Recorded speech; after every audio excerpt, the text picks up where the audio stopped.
morning from the UK. Hi, I'm Franco. Hi to the rest of the team at the East Coast Squash Academy. I just got asked to make a short video for YouTube with a few answers to a few questions. So here they are. Number one, the question was, what do you enjoy most about my career? There's lots of things. The main thing that I enjoy about my career is really getting people involved in the sport. So, for example, I used to go into a lot of schools in Bermuda. My last coaching squad professional position, and I brought kids from grassroots, from putting a racket in their hand, to a couple of kids becoming national champions.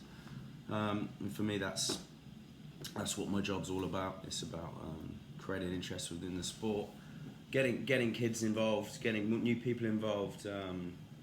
So it's that buzz around getting new people hitting the squash ball. But there's loads of things I actually enjoy. Question number two: what attracted me to the position? So I've always known, Aaron, you created a fantastic squash academy. I spoke to a few people that have been in Australia, not really in Sydney, but a few people on that East Coast that said you did a great job. So it was a little bit unknown. I know your game. I don't know. I could probably fit into around what you're trying to achieve, especially when we had the conversation about wanting to go into universities, wanting to grow that kind of college aspect, that young youth of tomorrow, so to speak. That's something that I'm good at. Is really trying to create an atmosphere and trying to get new people into the sport. I have bags of enthusiasm, bags of motivation. So that really attracts me. That not only being a coach, but also being someone that can help grow your business and grow the academy. So it became more attractive to me as we spoke about what you're trying to achieve and your goals. Number three, this is a tough one for me actually, but bosses. So one positive, one negative. So I go for a positive. Working in Canada at the RA Centre, it was a members-run kind of club, but we had a CEO and like a director of sport. They gave me the ability to run the squash and really gave me a nice rein on what I wanted to achieve within it. So we had boundaries and targets and financial objectives, but it was like, Kristen, you go out and we want you to create your own stamp on it. So that was nice. And something I didn't like about a boss. Within the squash community, I've never really had a problem. I get on with everyone, so it's not really been an issue with having a bad boss, so to speak. I don't know if anyone would ever see this video. It was a boss of mine, but I was an account manager. I just changed my career for that. Maybe it was the right move for me, but obviously wasn't. I didn't really receive enough training within it to really fulfill my confidence within a new role. That's probably the one negative I could have, is not having enough support when I was trying to build something up from the start. So a lot of positives within bosses. I'm very personable, so I can get on with a lot of people, especially different personalities. I understand that people work differently, so I have the ability to really adapt to and evolve to who I'm speaking to, and have respect for everyone. Everyone works differently within work environments. Number four, goals. Name a goal that you've achieved, you've met. And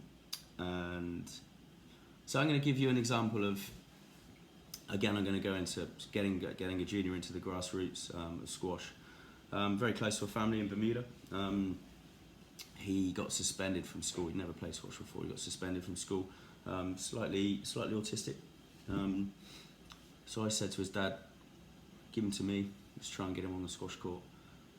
So we did this over about a year. in Bermuda, you only get one car per household, so there's a transport issue within his family.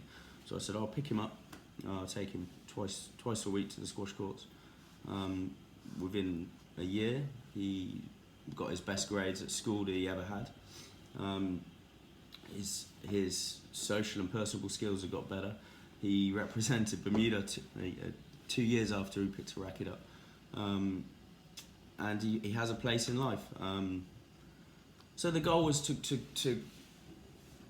get him better at school, but I felt it was an all-rounded kind of role model within squash, picking him up, telling him what he needed to do at school, really giving him direction in life. And that's what sport and squash in general can do as an individual sport, is give you that confidence in life. So the goal was to really give him the tools in life to realise that he's good enough. And we met them when he played for Bermuda. We achieved. He's going from strength to strength. Still speak to him every week. He's 15 years old now. Number 5. Technical skills. Why am I better than everyone else? So, Aaron, you know kind of how I hit a squash ball.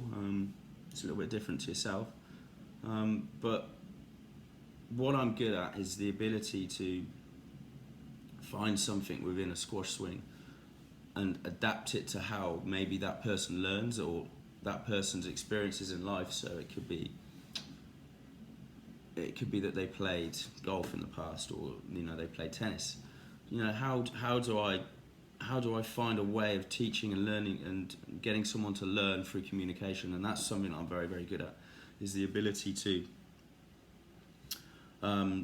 give someone a piece of advice which might be applicable to them. So it's sound and watertight.